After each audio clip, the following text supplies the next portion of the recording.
Hi YouTube, how you doing? Welcome back to the channel. It is April 7th. We got a bunch of games on today's NBA slate. We're going to jump into each and every game. I'm excited to jump into the games, but I am more excited to set up my setup. Finally, we got the desk pieces in. We have all of our equipment. We can get back to usual, hopefully starting tomorrow. So very excited for today to be able to go through that adventure to finally bring back the graphics, the good setup, all that stuff.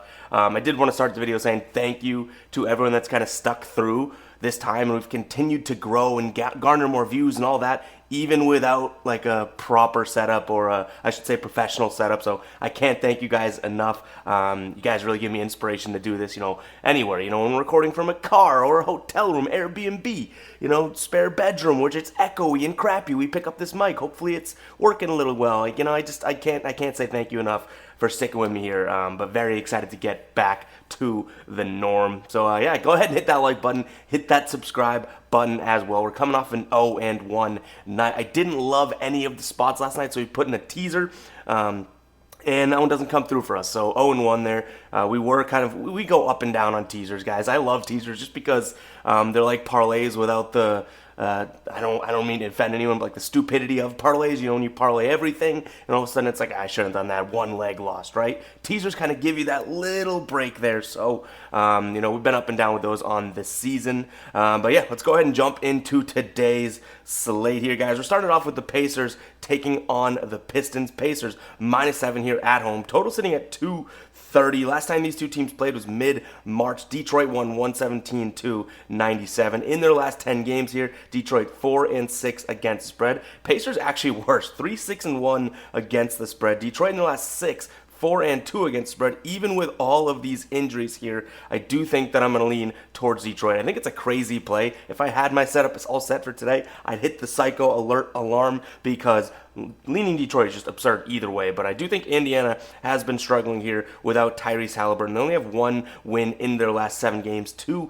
in their last 10 games. In terms of injuries, TJ McCollum, Miles Turner, Jalen Smith, all questionable for Indiana. And like I said, Tyrese Halliburton is out. So I'm going to lean towards Detroit here, plus the 7 points. I'm not saying they're going to win. I don't think they're going to win, but I do think that they can keep this game somewhat close. So I'm going to lean Detroit for the 4th time, if you guys haven't caught on to that. And then in terms of a total, I'm actually going to take a peek at the under. 230 seems just ever so slightly high to me. So that's where I'm leaning in this game. And yeah, I should say this in like all the videos until the playoffs start. You gotta be careful with these NBA games and think about who's playing, who's not playing, who's trying, who's not trying, that type of thing. So, and the spread can tell you guys that. Even if you know minimal about the NBA, you can look at being like, okay, well, this is a better team, and all of a sudden they're, plus they're underdogs taking on a worse team. It's probably telling you that the situational element of it doesn't really matter to that team and that type of thing. So keep an eye on the lines, guys. Trust your judgment and your gut. Don't try and force anything, especially this late in the NBA season. Moving on, we got the Hornets taking on the Rockets here. Hornets plus 2.5 at home. Total sitting at 228. Last time they played was mid-January. Hornets won 122-117. In terms of their last 10 games here, Hornets 4-6 against the spread. Rockets 3-7. Hornets 2-5 in the last 7 at home. This is going to be another one where I think it's kind of crazy. I don't love the spot, but I'm going to lean Rockets minus the 2.5 points. They just seem to be wanting to somehow play some decent basketball here. They won last game against Denver. They were, 11, 12-point underdogs. They win that game 124-103. Charlotte has lost 3 in a row here. I don't think that they really have the pieces. Obviously, their injuries have just been kind of tough, too. And when I say injuries, who knows if they're injured or they're just kind of like sitting out here. But we'll go through it. Gordon Hayward, Terry Rozier, Kelly Oubre Jr., Cody Martin, PJ Washington, all out. And then you have Dennis Smith Jr. is questionable. And then for Houston, they're still playing their guys, which is I like to see. They're not trying to tank, even though they're tank worthy. They're not necessarily trying to tank by sitting guys, so I do like to see that. In terms of a total, 228. I like the over in this game as well. All right, Washington taking on the Heat here. Washington plus 5.5 at home. Total right now, we don't have a total as I'm recording this fairly early in the morning. I will say if this is anywhere, I would say if this is 223 around there, I'm looking at the over. If it's around 225-ish, I'm going to be looking at the under here. Again, Washington plus 5.5 at home. Right now, Washington looking at their last 10 games, 4-5-1 against the spread. At home, they're 3-3 in their last 6. Miami 5-5 against the spread over their last 10 games, but not looking great on the road here. 2-4 in their last 6 on the road. 2-4 in their last 6 anyways. I do think that this Miami team obviously is better than the Washington team, but Bradley Beal, Kuzma, Monte Morris, and Kristaps Porzingis and Denny Avdija all out tonight. So I do think you're getting a good spot with Miami here, minus 5.5. Miami won against Philly last night, 129-101, a pretty damn impressive win. They were underdogs going into that game, so I like them carrying some momentum into this Washington game. I will advise, keep an eye on the injury report throughout the day. They're on a back-to-back, playing a Washington team that is sitting almost everybody, right?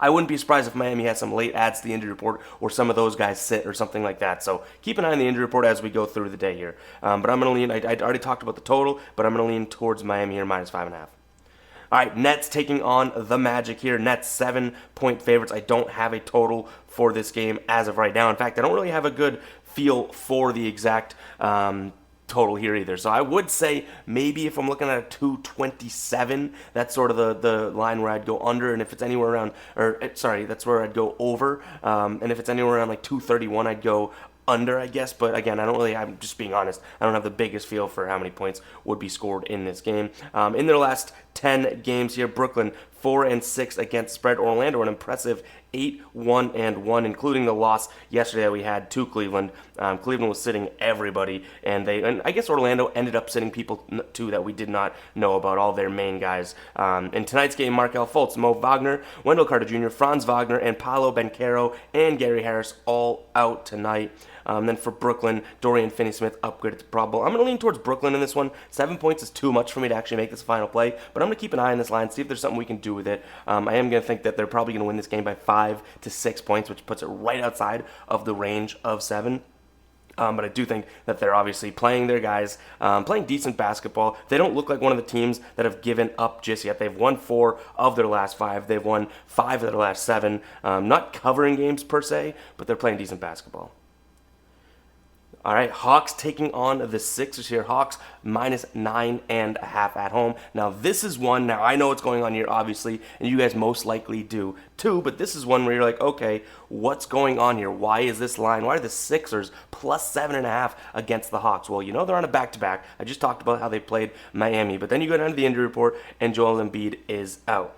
And he's resting. They're not faking an injury or anything like that. They're saying Joel Embiid out resting. So that is obviously the type of thing that I'm saying to look for in the line. You could guess Joel Embiid is out by the Sixers being 7.5 or 9.5, 9.5 point dogs to the Hawks. I do still think that they keep this game within that range, so I'm going to be leaning Sixers. I don't love leaning Sixers when Joel Embiid is out, but I still am going to lean in that direction. In terms of total here, 231.5. I think this one hits the under.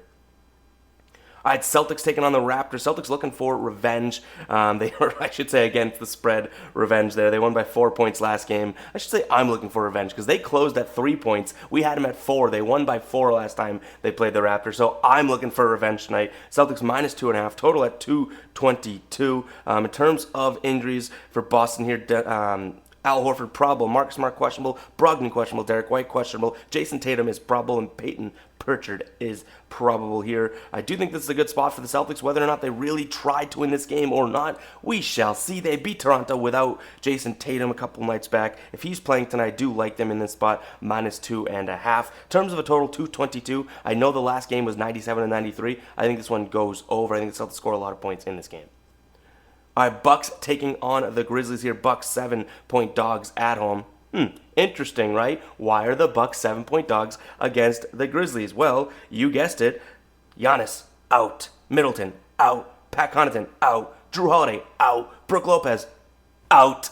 Everybody is out for the Bucks here, meaning I am going to lean towards the Grizzlies. I don't love -7, but I do think that they're obviously their guys are listed on the injury report too. Ja Morant is on the injury report, but he is probable, so I'm assuming he's going to end up playing. I'm going to lean the Grizzlies here -7. I just think if you take all those guys away from the Bucks, I'm not really sure what they have, and they're a deep team, but we just cut pretty deep in terms of who is out. So I'm going to lean Memphis here, and I don't have an updated total for you guys as of right now, but I do think this is going to be a pretty high-scoring game if that helps you guys in your research.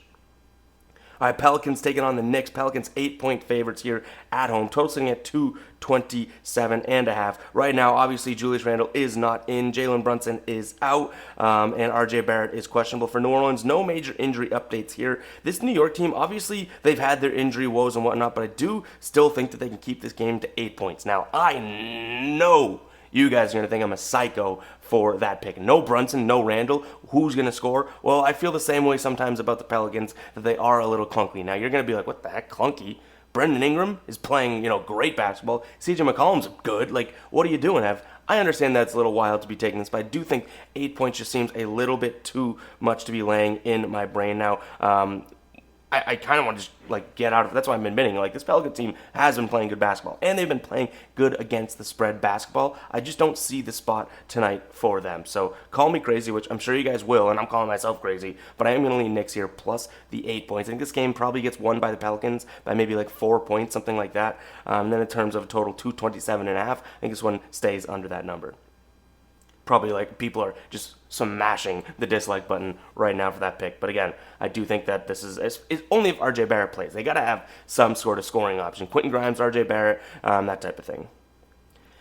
All right, moving on, we got the Mavericks taking on the Bulls here. Mavericks 6.5-point favorites at home, total sitting at 232. I want to lean the Bulls, but I don't really trust them right now. And DeMar DeRozan and Zach LaVine both questionable on the injury report with probable rest. That's so annoying to me. Kyrie Irving is probable, and so is Luka. If both those guys are a go, I know that this team hasn't been winning whatsoever, but I'm going to lean towards Dallas minus the points here. And in terms of total, I'm also looking at the under. Kings taking on the Warriors here. Kings getting 8 points at home. Total sitting at 237.5. No major injuries to note for Golden State. A lot of guys on the injury report for Sacramento. So if you are like me and you're leaning Sacramento, you're probably going to want to wait this one out. But we have Lyles questionable, Sabonis questionable, Malik Monk questionable, De'Aaron Fox questionable, Kevin Huerter questionable, Davion Mitchell questionable, and then Keegan Murray questionable. So pretty much they're 1 through 8 are all questionable here. I am going to lean Sacramento plus 8 here at home. Warriors not a very good road team this season. I do think that there's something up there. I would imagine some of those guys aren't playing just based on this line. But if those guys are a go, I know they're questionable, but if they are a go, I'm going to lean towards Sacramento here, plus the points. In terms of a total 237, I like the under. We've been cashing Sacramento unders when we take them as of late, so let's keep doing that. And our last game on the slate is the Lakers taking on the Suns here. Lakers 8.5-point favorites at home. Total sitting at 226. This Suns team, no major injuries to note. Lakers, obviously, we got the foot fetish bros. LeBron and Anthony Davis, both questionable with a foot injury here. Phoenix on fire right now. They've won 7 straight. They've covered 5 of those 7. The Lakers up and down. They keep going into, on runs and whatnot, but I don't think that there's any reason why you can't take Phoenix here. Now, I will tell you this. Plus 8.5 tells me someone's sitting out, someone's resting. But based on the injury report I have right now, there's no major injuries to note for Phoenix. So we're leaning Phoenix plus 8.5. But I'd be an idiot to be like, oh, I bet all of their guys are playing. Plus 8.5 right now tells me Durant's not playing or something's up, okay? So I'm going to lean towards Phoenix just based on the information that I have. But I do think that line is going to change or some guys are going to be ruled out. Then in terms of a total, we're going at 226. I think this one does go over in this game. And that is all I have for you guys. I hope you guys do enjoy the video. Again, we're going to be back to a normal setup pretty damn soon, and I'm excited for that. Hopefully you guys are too. Catch you guys in the next one, all right? Peace out.